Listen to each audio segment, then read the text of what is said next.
మార్చాలనుకుంటే కూడా కొన్నిసార్లు వాళ్ళకి అర్థం కాదు కదా, అర్థం కావడానికి కూడా కొంత సమయం పడుతుంది. వాళ్ళు అనుకుంటారు 10 నెలలు అయితే వీరు వారే అవుతుండొచ్చు అని కూడా ఎదురు చూస్తుంటారు కొంతమంది. ఎందుకు అని అంటే ఆ 10 ఏళ్ళు అట్లా చూసినాం, సార్ ఏదో కొత్తలో ఊపులో ఉన్నట్టున్నాడు కానీ సార్ కూడా తత్వం బోధపడతావు 10 నెలలు అయితే అనుకున్నట్టు కూడా ఉంటారు. అట్లాంటి ఏముండవు మిత్రులారా. మేము మీలో ఒకరమే. మీ సమస్యలు పరిష్కరించే బాధ్యత మాది.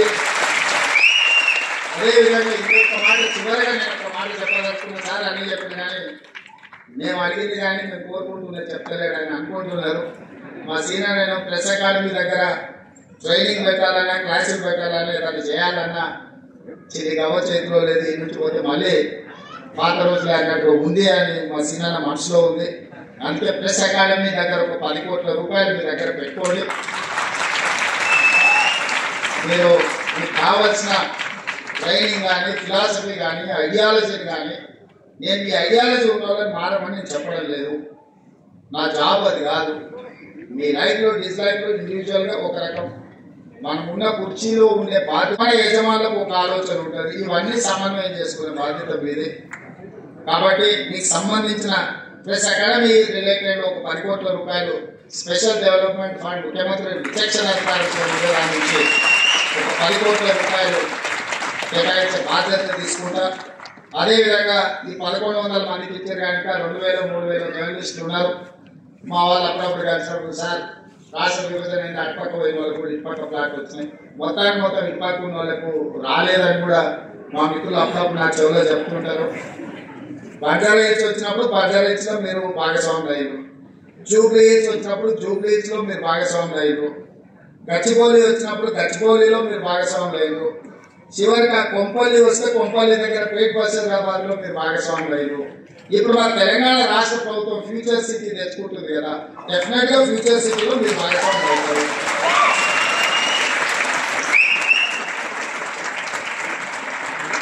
ఎవరైతే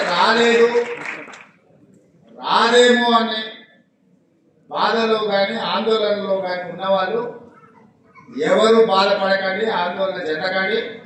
అర్హులైన వాళ్ళందరినీ కూడా ఫ్యూచర్ సిటీలో భాగస్వామ్యం చేసే బాధ్యత నాది. మరి ఇట్లా ఫ్యూచర్ సిటీ మీరు అయినప్పుడు దాని నిర్మాణానికి కావాల్సిన నిర్మాణ కార్యక్రమాలు అన్ని కూడా నిర్మించడానికి అవసరమైన కార్యక్రమాన్ని ప్రపోజల్ స్కీమ్స్ కూడా మీరే తీసుకెళ్ళాలి. ఎందుకంటే అది ఎంత ప్రమోట్ అయితే మీరు కూడా ఎంతో కొంత అందులో స్టేక్ హోల్డర్స్ అవుతారు. ఇప్పుడు ఇంతకుముందే మా సీనియర్ అన్నాడు, లక్షాధికారులు కాదు ఇప్పుడు ఇచ్చేది కోటీశ్వరులు చేస్తుందండి. రేపు పొద్దుగాల అక్కడ కూడా మీరు కోటీశ్వరులు కావాలంటే ఆ ప్రాంతం కూడా అభివృద్ధి చెందాలి. 4th సిటీ చాలాసార్లు చెప్పినా మళ్ళీ ఒకసారి చెప్పదలుచుకున్నాం, ఎందుకంటే పదే చెప్పడం ద్వారా అయినా ప్రజలు చేరుతుందని. కులీ కుతుబ్ షాహీలో నిజాం హైదరాబాద్ నగరాన్ని నిర్మించారు, అది మొదటి నగరం. నిజాం అండ్ బ్రిటిషర్స్ కలిసి సికింద్రాబాద్ నగరాన్ని నిర్మించారు, అది 2వ నగరం. చంద్రబాబు నాయుడు రాజశేఖర రెడ్డి కలిసి సైబరాబాద్ నిర్మించారు, 3వ నగరం. ఇప్పుడు మనందరం కలిసి 4వ నగరం 4th city, that is called future city, అది మనందరం కలిసి నిర్మిస్తాం. మీరందరూ భాగస్వాములు. అందులో మీ అందరి తరఫున ప్రతినిధిగా నేను పనిచేస్తా. మనకు 4వ నగరం అవసరం ఉంది. భవిష్యత్ అవసరాలను దృష్టిలో పెట్టుకుని ఆ ఫ్యూచర్ సిటీలో అన్నీ ఉండే విధంగా, అన్నిట్లలో 4th ఎస్టేట్ అనే జర్నలిస్ట్ లేకపోతే అది ఇన్కంప్లీట్ అవుతుంది. డెఫినెట్ గా మిమ్మల్ని అందరినీ కూడా అక్కడికి తీసుకెళ్లే బాధ్యత నాది. దాని అద్భుతమైన నగరానికి ప్రపంచంలోనే పోటీ పడే నగరంగా తీర్చిదిద్దాల్సిన బాధ్యత మీది. మనందరం అనుకుంటే 4th సిటీని ఫ్యూచర్ సిటీని నిర్మించుకోవడం పెద్ద విషయం కాదు. 100% దాన్ని అద్భుతమైన నగరంగా నిర్మించుకుందాం. ఆ అద్భుతమైన నగరంలో మనం అందరం భాగస్వాములం అవుదాం. ఎవరెవరైతే రాని వాళ్ళు లేకపోతే మిగతా ఇష్యూస్ ఉన్నాయో, మా పొన్నం ప్రభాకర్ గారి పక్క నుంచి చిట్టి పంపిస్తున్నాడు, రూరల్ ఉన్న వాళ్ళకి, మండల స్థాయిలో ఉన్న వాళ్ళకు కూడా, డిస్ట్రిక్ట్ లెవెల్ ఉన్న వాళ్ళకు కూడా చేయాలి అని తప్పకుండా వాళ్ళకు కూడా చాలా వరకు ఇచ్చిండ్రు. ఇంకా ఇయ్యని వాళ్ళు ఏదైనా ఉంటే కూడా జిల్లాల నుంచి కూడా సమాచారం తెప్పించుకుంటాం.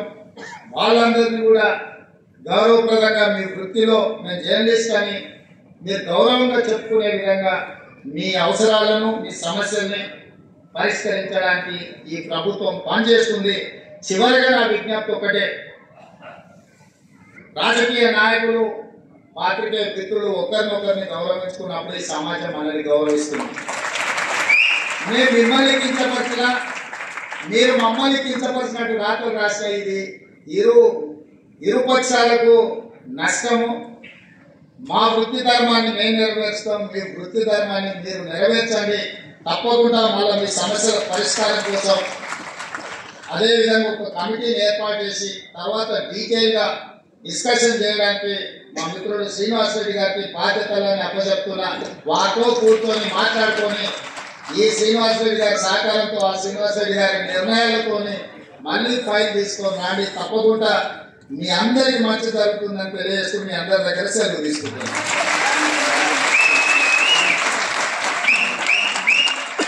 అకాడమిక్ బిల్డింగ్ కంప్లీట్ అయింది, ప్రారంభోత్సవం అంటుండ్రు. డెఫినెట్ గా ఏ కార్యక్రమం ఉన్నా నేను వస్తాను ఉదయం భాస్కర్ గారు.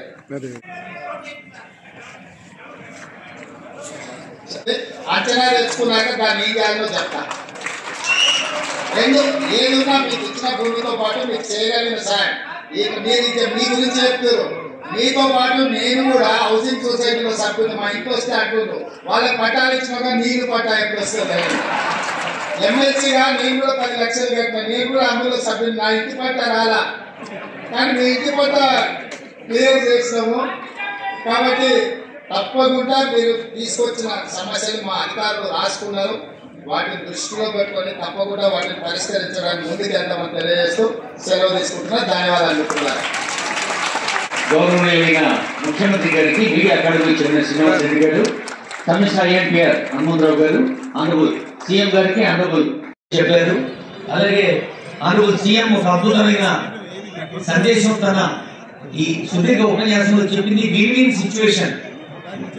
ప్రజాస్వామ్యంలో మీరు ప్రజలు గెలవాలి, ప్రభుత్వం గెలవాలి. అలాంటి ప్రజలకు ప్రభుత్వానికి అనుసంధానంగా ఉన్న మీడియా గెలవాలని సందేశం అందించిన ఆనరబుల్ సీఎం గారిని ఇప్పుడు కిరణ్ కుమార్ గారు, రవికాంత్ రెడ్డి గారు, వంశీ శ్రీనివాస్ గారు, రమణారావు గారు, అశోక్ రెడ్డి గారు, చిత్ర గారు హౌసింగ్ సొసైటీ తరఫున వారికి ఇప్పుడు honourable CM is requested to sir రండి.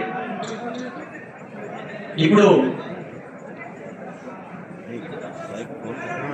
Jawaharlal Nehru journalist housing society బాధ్యులు ప్రెసిడెంట్ కిరణ్ కుమార్ గారు, వైస్ ప్రెసిడెంట్ రవికాంత్ రెడ్డి గారు, చీఫ్ ఎగ్జిక్యూటివ్ వంశీ శ్రీనివాస్ గారు, డైరెక్టర్స్ టివి రమణారావు గారు, కె అశోక్ రెడ్డి గారు, ఆర్టిస్ట్ చిత్ర గారు.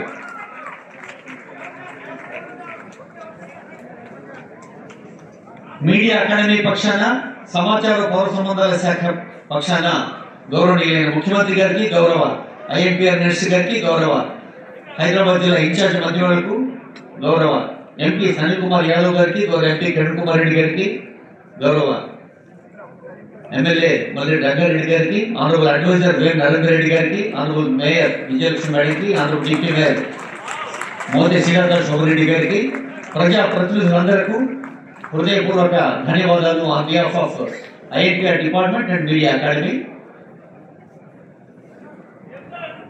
Jawaharlal Nehru journalist housing society ప్రతినిధులు president B Kiran Kumar, vice president R Ravikanth Reddy, chief executive Vamsi Srinivas, director PV Ramanarao, director K Ashok Reddy, artist Chitra కలిసి అందజేస్తున్న సన్మానం.